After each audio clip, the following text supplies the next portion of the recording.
Halo, selamat malam teman-teman. Ya, balik lagi dengan gua Om Ardi ya.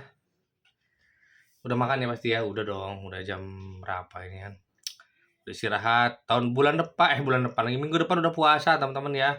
Siap-siap sahur, taraweh ya nggak? Teman-teman, nih ya. Kalau teman-teman memang sudah waktu naik kelas lah. Jangan tanggung-tanggung teman-teman ya. Kalau kredit teman-teman sudah oke, berjalan baik, ya nggak? Lunas, ambil lagi. Coba teman-teman mencoba ke kredit skalanya skala retail teman-teman ya nggak? Skala retail banyak teman-teman. Di bank tuh pasti ada kredit-kredit skala retail. Dan skala retail ini bisa disesuaikan dengan kebutuhan usaha teman-teman semua. Ada sistemnya ngangsur, ya nggak?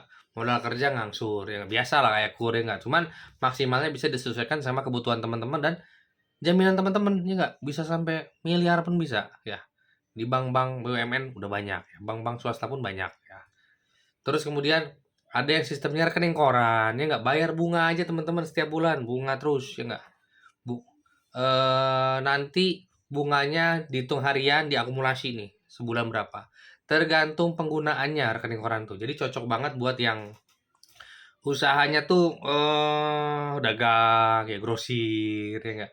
Toko besar yang muternya itu harian cepat naik turunnya dana naik turunnya tinggi ya nggak karena hari ada yang masuk ada yang keluar ya nggak nanti bisa juga nanti dibantu oleh teman-teman di bank juga menggunakan mobile banking atau yang khusus buat usaha kan ada tuh ya nggak nanti bisa bisa ngirim RTGS dari laptop ya nggak.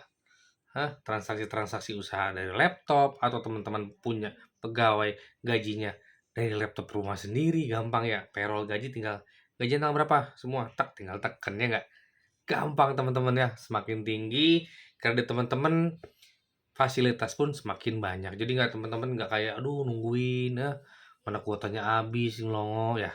Sekarang seperti itu kan, mungkin suatu saat teman-teman, kalau teman-teman sudah mencapai kredit yang lumayan besar, itu teman-teman juga apa ya fasilitas yang diberikan teman-teman juga nggak kayak sekarang ya teman-teman ya nungguin ngantri nggak kalau udah betul-betul besar datang pun langsung nggak usah ngantri lagi teman-teman ya langsung ketemu, langsung dibantu sama bukan mantri lagi namanya, analis kredit ya nggak, ada ARM namanya relationship manager ya nggak. Pokoknya ada AO juga kan, akun officer. Pokoknya dapat fasilitas yang disesuaikan dengan kredit teman-teman juga ya nggak. Jadi nggak cuma dana aja yang gede. Kalau kredit gede, hutang gede ya nggak. Fasilitasnya juga oke teman-teman ya, jangan salah ya. Dapat fasilitas lain ya. Tadi ya sistemnya rekening koran. Enaknya apa rekening koran? Bunganya sesuai penggunaan teman-teman. Kemudian dia dilunasinya ketika jatuh tempo saja ya enggak. Kalaupun nggak bisa dilunasi jatuh tempo, bisa diperpanjang ya enggak. Dipanjangin lagi nih setahun deh, dipanjangin lagi 2 tahun bisa, tergantung sistem banknya seperti apa ya enggak. Kemudian kredit investasinya pun macam-macam ada, sama sih kurang lebih ya, ada beli, ada pembangunan, ada refinancing ya enggak? Kayak Gade gitu. Kalau beli bisa beli ruko ya nggak? Kalau pembangunan bisa teman-teman bangun misalkan Om ada saya mau bangun ruko nih ya. Saya ada tanahnya tapi tanahnya udah punya teman-teman. Nah, tinggal teman-teman kasih RAB ke teman-teman di bank ya kan. RAB kan rancang anggaran bangunan ya nggak? Oke, kalau salah sih katanya itu ya. Nanti teman-teman di bank biayai misalkan 70% dari RAB bertahap cairnya ya nggak? Nanti dikasih grace period juga teman-teman. Grace period itu teman-teman nggak usah bayar pokok dulu misalkan selama pembangunan, bayar bunganya aja ya kan biar lebih murah kan. Kalau udah jadi bangunannya, teman-teman baru bayar pokok bunga seperti itu ya. Ada juga kredit-kredit yang sistemnya plafon untuk kontraktor ya nggak untuk developer. Developer butuh kredit bisa ya nggak? Pak, saya developer nih butuh udah kredit nih. Saya mau bangun 30 rumah. Bisa teman-teman ya.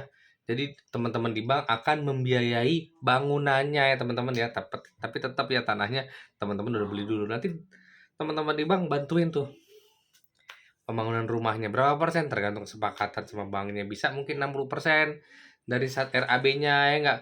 Misalkan satu rumah RAB-nya 100 juta, teman-teman di bank akan biayain 60 juta. Ngasihnya per rumah dia. Begitu juga kontraktor teman-teman ya.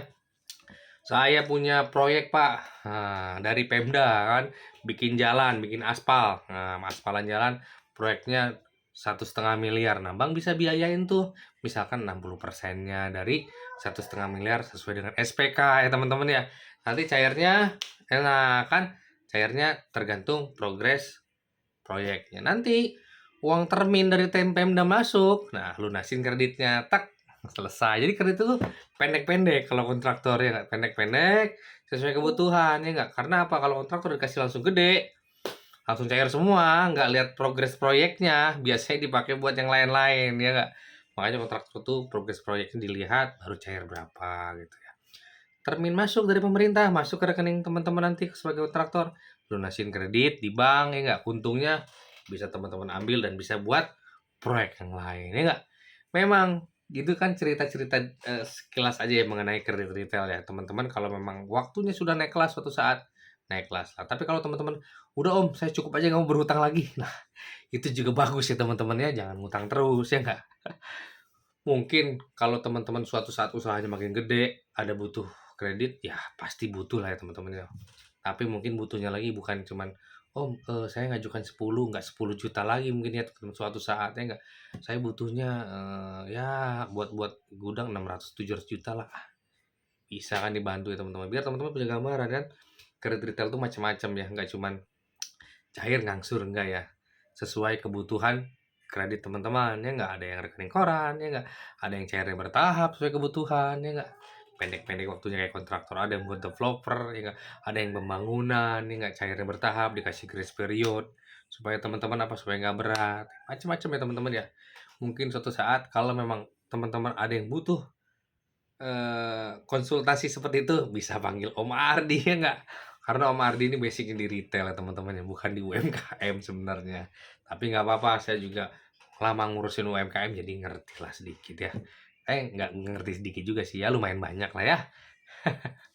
Ya itu ya teman-teman ya, semakin naik kelas, semakin tantangan makin besar. Ya mudah-mudahan teman-teman tahun depan misalkan Om Ardi masih eksis nih, teman-teman nanyanya, "Om, saya lagi ada proyek nih Om, bangun jalan." Nah, bisa langsung di komen ya nggak? Nggak cuman, "Om, kuota menterinya habis," kan itu. Ya nggak apa-apa. Setiap nanya ke menterinya, "Om, menterinya pusing ya nggak? Kuotanya nggak turun-turun," kan kayak tadi yang komen tuh. Menterinya nyerah gitu kan. Sian ya, nggak apa-apa. Nah, yang bertahap lah ya. Mungkin saat ini teman-teman memang skalanya UMKM. Nggak masalah karena UMKM itu adalah penyumbang ya nggak, perputaran ekonomi terbesar di Indonesia ya nggak. Kalau nggak ada UMKM yang gerak, menengah pun retail nggak bergerak. Kalau retail nggak bergerak, komersil nggak bergerak. Kalau komersil nggak bergerak, korporasi nggak bergerak. Kalau sudah korporasi nggak bergerak, ya sudah tutup aja Indonesia ya, bangkrut ya. Ya itu ya guys yang bisa gue sampaikan. Nanti mungkin detail-detail mengenai kredit retail juga bisa gue bahas nanti mulai besok ya. Apa aja sih rekening orang sudah gue bahas sih sebenarnya sedikit ya. Di awal sudah gua kasih sedikit mengenai rekening koran. Mungkin ada yang mau tanya lagi di komen ya nggak masalah ya. Untuk pengetahuan ya. Oke, sampai ketemu lagi di video gue selanjutnya. Thank you.